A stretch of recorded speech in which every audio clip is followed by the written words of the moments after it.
Something happened when Artemis 2 launched. It wasn't just a space mission going viral. Everywhere you went, people were saying the same things. I love them so much. Oh my gosh, they're so wholesome. I haven't felt this way in years. It was like millions of people were collectively in awe. We were smiling and giggling like school children, and it felt like a collective exhale for the first time in a long time. So, what is that feeling exactly?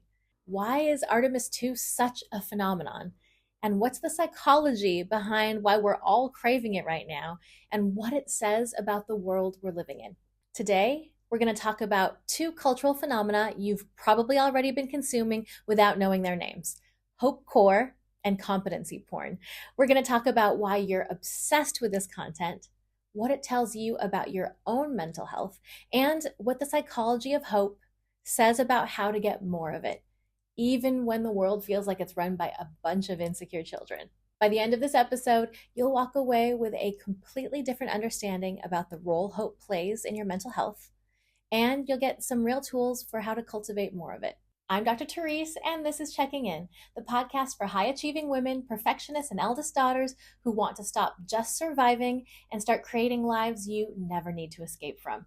And if you're enjoying this conversation, don't forget to support the podcast by checking out the other episodes and hitting subscribe so you don't miss these weekly conversations. Before we get into it, this episode is free to you thanks to our sponsor, Therapy Notes.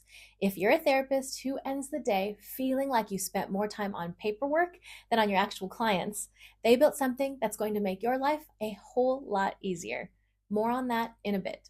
So when I'm doom scrolling, mindlessly swiping through content that's a crazy mix of happy, sad, heartwarming, weird, and everything in between, it feels exactly like that feeling of standing in front of an open fridge at the end of a long day.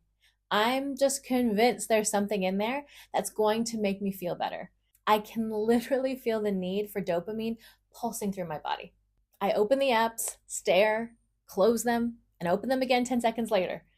I am not at all proud to admit this. Most days you scroll and still feel kind of empty. The headlines keep coming, the kind that don't just exhaust you, but make you feel like things are even worse today than they were yesterday. And for those of us who are also carrying other people's weight, as the person everyone comes to, the one who holds it all together at home or at work or both, this compounds. Every conversation we spend helping someone else process their grief about the state of the world, it feels like we're collectively cleaning up the broken glass that the drunk guy dropped at the party. It's not our fault, but we're still left having to clean up the mess. We are tired, and tired people will grab onto anything that looks like it might help. And so if you're listening to this and thinking, yep, that's exactly where I feel right now, that honestly makes tons of sense because it's an accurate response to an exhausting world. What we actually feel we've been missing this whole time, I think what we're craving, it's actually hope. But the specific way we're hoping to see it, through wholesome videos and seeing competent politicians and people helping one another, the term for all that type of optimistic content is Hopecore. And you already know what it is, even if you didn't have the word for it yet. Hopecore is what you're feeling when you watch Ted Lasso over and over again and are just so charmed by his wholesomeness. When a video of strangers helping each other makes you cry and smile and feel like people really are good. Or when you see a validating message from Elmo on Sesame Street or Dolly Parton or that guy from Blue's Clues letting us know in their own way that everything's going to be okay. When Tabitha Brown shows up on your screen just radiating joy and telling you she loves you and you actually believe her. When Elise Myers makes you laugh and cry in the same breath because she's just so fully and unapologetically herself that it gives you permission to be too. Ted Lasso became a phenomenon right at the peak of the pandemic, when we were all feeling perhaps the most lost and afraid, not knowing what this mystery virus would bring. Ted Lasso's character is genuinely, uncomplicatedly good. And we have been so hungry for that kind of goodness because it tells us that everything is going to be okay, that there is hope for a better tomorrow. And you may have recently heard that Ted Lasso is coming back for season 4, which is premiering August 5th. And if you're as excited about it as I am, this is not sponsored, by the way, then that's Hopecore happening in real time. If you've ever recommended Ted Lasso or another favorite comfort show to someone going through a hard time, you already understand this instinctively. You weren't just sharing a TV show, you were passing on a feeling you wanted them to have. When I was a psych grad student, I felt like I was taught to believe in the hope for a better future. And then when I got licensed, somewhere in the grind of it all, the insurance stuff, the being overwhelmed with notes, and then walking alongside my clients through so many collective hardships outside of our control, I think some of the hope that I used to have so much of got chipped away without my noticing.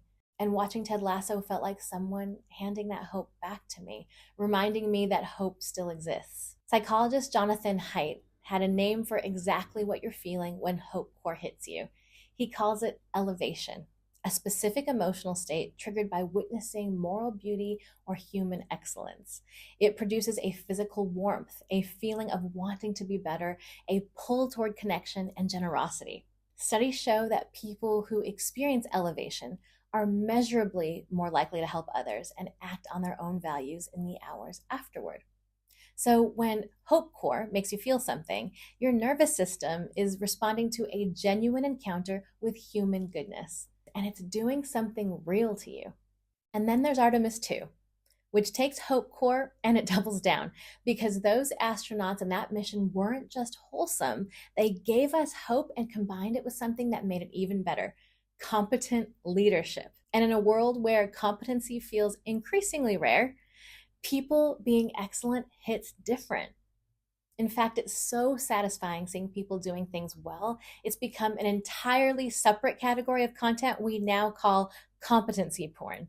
Competency porn is the specific satisfaction of seeing people who are educated, knowledgeable, consistent, dedicated, doing something well.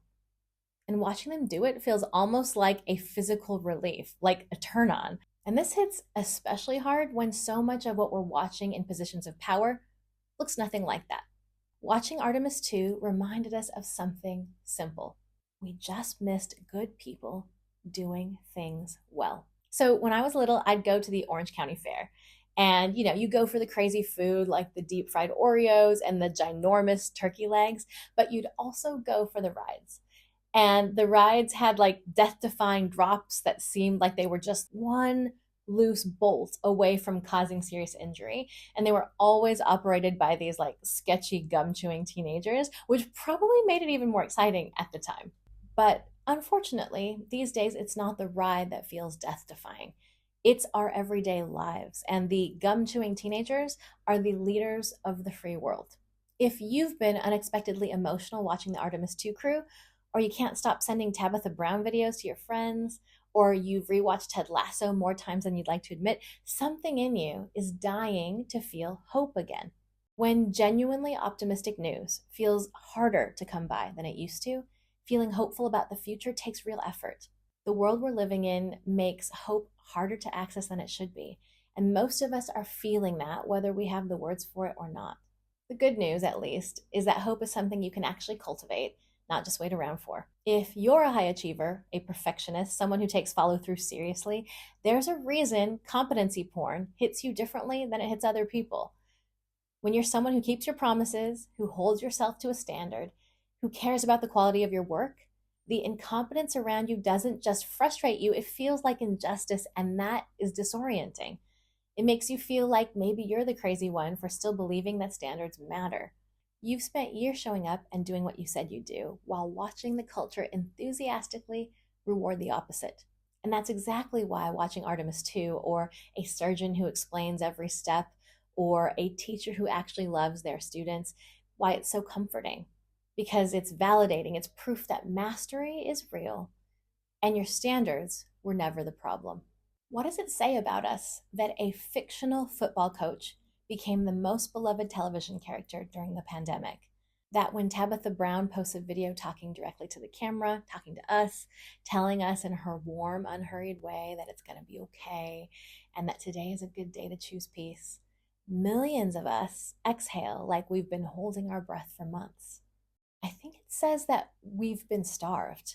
We built a culture that told us the answer was always more. More productivity, more optimization, more accumulation of stuff. And a lot of us did that. We got more and then looked around and realized something was still missing. Because you can have every material thing or look like you've got it going on in every single way, but still wonder what all of this is for. Hope isn't a luxury you add once everything else is figured out. It's the thing that makes everything else worth doing. And when people collectively lose hope, you see it everywhere. You see it in the exhaustion, the disconnection, and in the younger generations deciding they're not sure they want to bring children into this world. Culture runs in cycles. We spent years rewarding the loudest, angriest voices, and that spoke to a real frustration. The manosphere, the rage machine that it is, at its core, is just a bunch of lonely, sexually frustrated, emotionally immature men who felt invisible and finally felt seen by angry voices. But the tide is turning. Gen Z is all about the Chalamets and the Pedro Pascals and the Jonathan Baileys, the charm, the kindness, the actual class. It's like water in a drought. And this goes deeper than celebrity crushes. Young people are searching for community and meaning wherever they can find it. Some through church, some through wellness spaces, some through podcasts like this one. And the container doesn't matter as much as what they're looking for inside it: goodness, belonging, and proof that hope is still reasonable. Hopecore and competency porn are the culture's immune system response to years of being fed the opposite. And immune responses mean that healing is already happening. Real quick, I want to take a sec for our sponsor, Therapy Notes, because they have genuinely been part of what lets me keep doing this work sustainably. To be completely honest with you, as a therapist, one of the most exhausting things for me has been the admin. I just can't even tell you how often I felt haunted by like a pile of notes I hadn't caught up on yet. And that low grade guilt is a real drain on your capacity for the work you actually care about. Therapy Notes is practice management software built specifically for therapists and counselors who want to spend more time helping people and less time feeling overwhelmed. Their templates make sense, the billing is seamless, and they have a feature called Therapy Fuel AI that can draft your progress notes in seconds, which is a total lifesaver when you feel like you're drowning in paperwork. If you're a therapist and you are tired of feeling exhausted by admin and ready to just enjoy being a therapist again, you can try Therapy Notes for free for 2 whole months using my code Dr. Therese. The link is in the show notes. Okay, back to our conversation. We simply cannot have mental health without hope. And I don't mean that in like a cheesy motivational poster kind of way. I mean it as someone who sits across from people every week and watches what happens when hope runs out. People stop making plans for the future. They stop believing their choices matter. They start describing their lives in the passive, things happening to them rather than because of them. Psychologist C.R. Snyder spent decades researching hope and landed on something deceptively simple. Hope is 2 things working together: the belief that a path forward exists, and the belief that you are personally capable of walking it. Lose one, and the other starts to wobble. And when both go, everything goes with them. Season 2 of Checking In has been about exactly this: the idea that our well-being isn't something that we can think our way into. Our bodies, our nervous systems, our basic need for beauty and goodness and proof that the world still makes sense, all of it is part of this picture. Hope is not the decorative part of mental health that we tend to only when everything else is handled. It's structural, and everything else gets built on top of it. So what do we actually do with this? Hope isn't supposed to be passive. It's not waiting for the next Artemis 2 to show up on your feed. I genuinely think about this a lot because it's easy to feel like everything that matters is out of our control right now. The truth is, some of it genuinely is. The Stoics had a useful framework for exactly this notion: the idea that you can't build anything meaningful on outcomes you don't control. What is yours is what you do with what is actually in front of you. And that's where hope becomes something you practice rather than something that occasionally finds you. When I'm feeling genuinely hopeless, the thing that helps me is getting out of my usual bubble. Your algorithm, your neighborhood, your routine. Right now, they might all be reflecting the same heaviness back at you on a loop, and you can't think your way out of that loop. What breaks it is a change of physical context. So for me, it's a walk in the park, literally. I walk in the park around the corner from where I live. There is a whole world out there that is still alive and ridiculous and beautiful and completely indifferent to the news cycle. Kids, dogs, elderly people just living their lives, nature doing its thing. Sometimes you just need to put yourself in a different physical space to remember that the world is larger than your feet. And if you're feeling powerless rather than hopeless, the answer is almost embarrassingly small. You don't need to fix the entire world today. You just need to remind your body that it can move in a direction you choose. When I am really struggling, I turn on my walking pad or I move my desk to standing mode and something shifts, not because I've solved anything, but because my body just has the opportunity to remember that it has some agency. So start there. Do the thing in front of you that's actually within your control. As the great philosopher Michael Jackson once said, start with the man in the mirror. I genuinely recommend just also listening to that song. It helps me. And if you're feeling really ambitious, you can start a podcast. Kidding, mostly. Artemis 2 affected me so much, not because it was about space exploration. It was more about remembering something I'd forgotten. It felt like rediscovering something I'd loved, like a show I used to love as a kid and I completely forgot about. And suddenly you remember it again and you can't believe you went so long without thinking about it. It's that hope that returned that was always yours. Feeling the hope wasn't brand new. It's something that I felt before, but I'd forgotten for a little while. The people we're talking about today, Miss Rachel, Tabitha Brown, the Artemis 2 crew, they may not have necessarily set out to become someone's source of hope, but they showed up fully and they did their work with integrity, and that became everything for millions of people who were running on empty, which means that hope isn't just something you find, it's something you can be for your kids, your colleagues, your community, a stranger on the internet. And perhaps the most countercultural thing you can do right now isn't just to consume more Hopecore, it's to become someone else's. So that's what I'm reflecting on this week. What's giving you hope right now, and what would it look like for you to be that for someone else? If you have any thoughts about that, I genuinely want to know. Feel free to leave it in the comments or send me a DM or find me on Instagram at exploring.therapy. I read every single one. And just another quick shout out to Therapy Notes for sponsoring today's episode. They're practice management software for busy therapists like me who want to get time back to focus on the things that matter most. To get to try them for free for 2 whole months, use code Dr. Therese. The link is in the description. Thanks for checking in with me today. I'll see you next Thursday.